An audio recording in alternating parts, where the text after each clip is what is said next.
Even Conception Bay South isn't immune to the drizzle and fog in this weather pattern. That's the latest view there from the Royal Newfoundland Yacht Club as of just after 3 o'clock Thursday afternoon. Other areas are seeing it too, and some are not.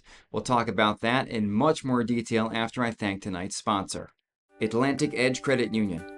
Visit aecu.ca or drop by one of their 16 branches across the province to experience banking that feels like home. Gander also in on the RDF today, no surprise there. Trepassey, though, in the south, a sun and cloud afternoon. I would take that. One of the few places on the island likely seeing at least some semblance of sunshine today. Satellite and radar picture shows we are seeing a very damp pattern. Lots of cloud cover, not only over Newfoundland and Labrador, but going back across the maritime provinces as well, where they are seeing some desperately needed rain. We could use some rain on the island and in Labrador, and we're just not seeing much of it, although a few showers are showing up there on the northern peninsula, and yes, we're seeing drizzle, but that's not really meaningful rain. The reason we're seeing such damp and cool weather today is because of the wind direction. Luckily, the wind speeds aren't strong, but they are from the north, pushing that cool maritime air near those north and east facing shores of Labrador and Newfoundland. 7 degrees in Gander as of just after 3 o'clock, 9 degrees in St. John's, but as you go further south, as promised, Port Athabasca's 12, Burgos 14, and Cape Race is hanging at 10 degrees this afternoon.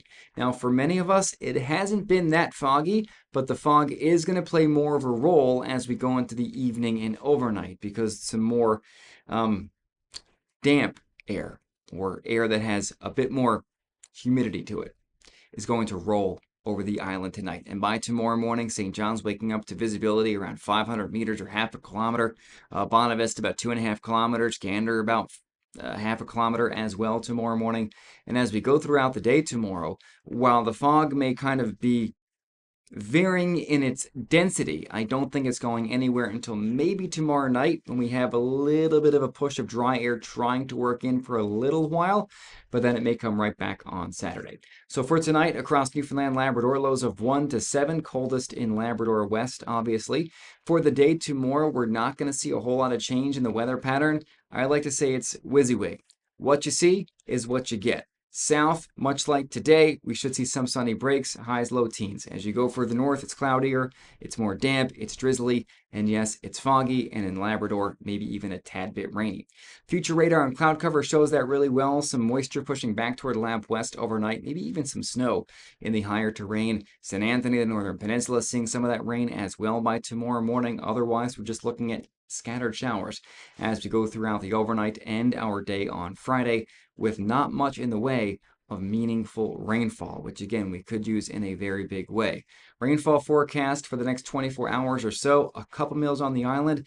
That's it. Parts of Labrador, 10 to 20 millimeters, certainly a very, very good possibility, but we're not looking at widespread, heavy, or significant rainfall totals. We could use a good storm to do that, and amazingly, there's going to be one. But we talked about this yesterday. It's going to miss most of Newfoundland. The wind field with this is huge. Not extreme, but huge. Certainly going to generate some large swells, which we're no stranger to, and it is going to generate rain, but most of it stays offshore. Look at this. It's amazing that heavy band of rain grazing coastal Nova Scotia and southeastern Newfoundland between Saturday and Sunday, and then it just all kind of fizzles.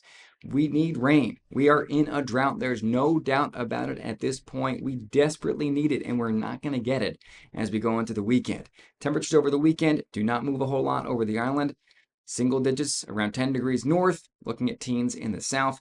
Into Labrador over the weekend, temperatures of 8 to 12 degrees, and that's about it. Now, there are some signs in Labrador that we are going to get a little bit of a cool down after the second half of the weekend and next week, but still no signs of that winter weather, or I guess November-ish weather, or any weather that resembles what we typically see in October in Labrador West and really across the entirety of the Big Land. For eastern areas of Newfoundland and really central and western, same thing, 8, 9, 10 degrees for highs through Tuesday, maybe a bump by Wednesday or Thursday of next week, but we're not seeing a big change in the weather pattern even as we look ahead to next week. So you folks in the south, you're certainly going to enjoy this pattern. If you like decent weather, and a little bit of sunshine. If you haven't got my app yet, you want your 10-day forecast for your area, well, 7-day, be sure to get the Sheerr Weather app in the Apple App Store, Google Play Store, and you can just scan that QR code right there on your screen if you're watching this on some screen other than your mobile device, of course. Have a very good Thursday evening. My next update will be tomorrow morning.